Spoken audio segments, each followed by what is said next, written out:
నమస్కారం అండి. నా అన్వేషణ రోజు రోజుకి మితిమీరిన మాటలు మాట్లాడుతున్నాడు అండ్ శాపనార్థాలు పెడుతున్నాడు. ఏమంటారు ఇప్పుడు?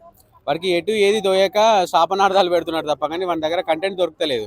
ఇక చూసిందే చూపిస్తున్నాడు, ఇంకా కొత్తగా ఏం లేదు. ఇక జనాలకి ఇదొక రకమైనటువంటి టార్చర్ చూపిస్తా నేను అనుకుంటున్నాడు. అరే బాబు, నువ్వు చూపించేది ఏమీ లేదు. నువ్వు శాపనార్థాలు పెట్టినంత మాత్రాన ఇండియాకి జరిగేది ఏం లేదు. నువ్వు ఇండియాకి వస్తే నీకు శాపనార్థం కాదు, మొత్తం తొక్కి పడేస్తాం ఎక్కడికక్కడ. నువ్వు ఏ విషయం అయితే మాట్లాడుతున్నావో, ఏ విషయానికి నువ్వు రియాక్ట్ అవుతున్నావో నీకు అర్థమవుతుందా? నీకు అనవసరమైనటువంటి విషయాలలో తలదూర్చుకుంటున్నావు.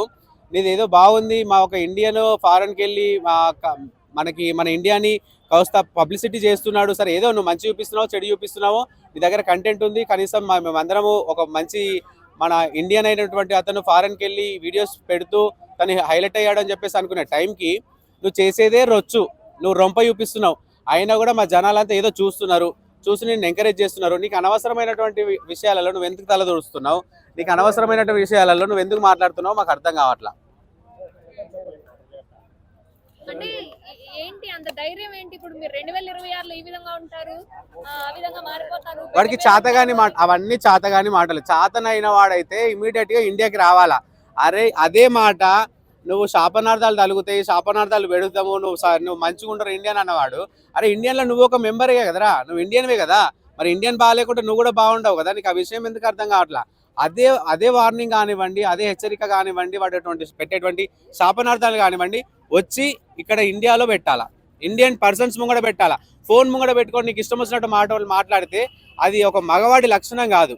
నువ్వు ఒక ప్రెస్ మీట్ పెట్టి అదే మాట 2026లో మీకు మంచి జరగదు, శాపనార్థాలు పెడుతున్నా నేను, మీరు అదైపోతారు ఇదైపోతారు అని ఒక ప్రెస్ మీట్ పెట్టరు బాబు. నువ్వు పెద్ద పెద్ద మీడియాలను కూడా పిలవకు. జస్ట్ మేము ఫోన్లు పట్టుకొని వచ్చేటువంటి యూట్యూబర్స్ ముంగటనే పెట్టు. నీ పని ఏమవుతుందో ఆ రోజు చూసుకుందావు. నువ్వు ఎవరికి ఏం జరుగుతుంది 2026లా, ఎవడు మంచిగా ఉంటాడు, ఎవడు నాశనం అయిపోతాడని నీకే తెలుస్తుంది. అంటే ఆయన మాట్లాడిన మాటలన్నీ మంచి మాటలు, మనమే తప్పుగా అర్థం చేసుకుందాం అని చెప్పి మాట్లాడుతున్నాడు. నువ్వు చెప్పిన విషయాలన్నీ మంచి అనేది నీ ఫీలింగ్ లో ఉందిరా. నువ్వు చూపించేటువంటి రొచ్చు మేము చూస్తున్నాము, అది మంచా చెడ మాకు కూడా తెలుసు. కానీ ఏదో నయనానందం కోసం చూస్తున్నావు నువ్వు పెట్టేటువంటి వీడియోస్, అంతే తప్ప కానీ అది మంచి విషయం కాదు. నువ్వు పెట్టే వీడియోలు మంచివి కాదు, నువ్వు మంచి మనిషివి కాదు. ఫస్ట్ ఆఫ్ ఆల్ నీకు ఒకటి అట్రాక్ట్ అయిందంటే ఒక 4 వీడియోలకి నువ్వు యూట్యూబ్లో కానివ్వు, మిగతా వాళ్ళ ఫేస్బుక్లో కానివ్వు, ఇన్స్టాగ్రామ్లో కానివ్వు, ఏ విధానమైనటువంటి వీడియోస్ పెడితే రెమ్యూనరేషన్ వస్తుంది అని చెప్పేసి నువ్వు ఒక వీడియో పెట్టావు. దానికి నేను ఓకే అనుకున్నా. తర్వాత బెట్టింగ్ యాప్స్ గురించి చెప్పావు. బెట్టింగ్ యాప్స్ గురించి కూడా చాలా మంది ఫ్యామిలీలను కాపాడినాడు అనుకున్నా.